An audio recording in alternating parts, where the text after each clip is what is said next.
I am the proud son of immigrants from Bangladesh. I was raised in New York City, which has benefited enormously from the energy and ambition of the millions of people born abroad who've chosen to make it their home. But I also believe that America's immigration system needs to work for America, and right now, that is simply not the case. We need a new immigration system. So what should it be? We're often presented with two stark choices: severe restrictions or open borders. I think there's a better way. But before I offer a solution, let's look at the usual suspects.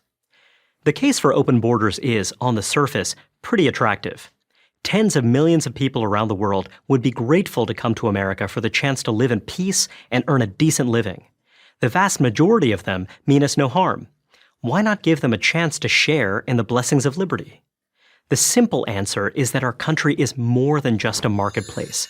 We're a democracy based on a social contract. Americans pay taxes so that, among other things, the poorest, most unlucky among us can still lead decent and dignified lives. If you can't work, you might be eligible for unemployment benefits or disability. If you do work, but your paycheck doesn't go far enough for you to afford medical care or food for your kids, we have a safety net designed to help you stay afloat. Liberals and conservatives disagree on how extensive this safety net ought to be, but they all agree it needs to be there. The question is, how far are we willing to stretch it? A century ago, immigrants who found they couldn't make it in America had little choice but to go back home. That is no longer the case.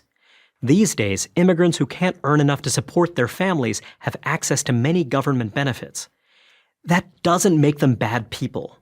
In an age of offshoring and automation, wages for menial jobs don't go very far. If we only admitted a modest number of low-skill immigrants, say as political refugees, we could easily handle it. But over the past 40 years, we have allowed millions of low-skill immigrants into the country, both legally and illegally. While highly educated immigrants pay far more in taxes than they consume in benefits, the opposite is true of immigrants with less than a high school diploma. Immigrant engineers working for Google, Amazon, and Apple do just fine without government help. The immigrant janitors and busboys who serve them struggle to afford housing and to give their kids a decent start in life. Without government aid, many would go hungry. If we were to open our borders, the number of low-skilled immigrants would skyrocket, and so too would the cost of meeting their needs. Ironically, this would only exacerbate the wealth disparity that so animates the open borders crowd. Maybe the rich could wall themselves off in gated communities. But the growing ranks of the poor and even the middle class would have to deal with ever more strained social services. That could provoke resentment strong enough to set off real class warfare.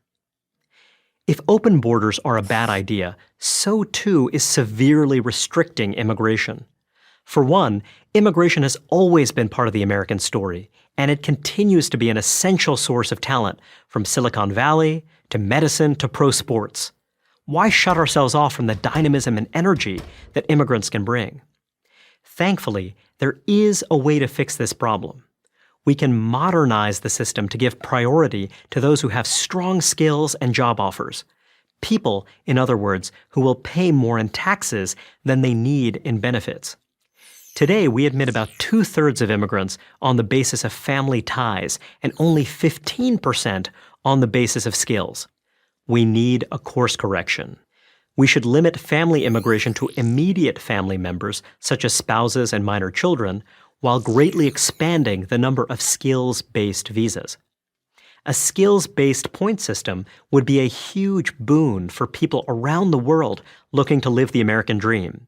It would give them a predictable, step-by-step guide for how to better their chances at a green card. Just as importantly, by prioritizing immigrants with strong skills, we'd make the safety net much easier to sustain for those with low skills whom we'd still admit, albeit at a more modest level. Let's announce to the world that if you're ambitious, if you have skills we prize, the golden door is open. If you can support yourself and your family and add to our economy, we want you. If we aspire to an immigration system that works, this is the most realistic and idealistic choice. I'm Raihan Salam, executive editor of National Review for Prager University.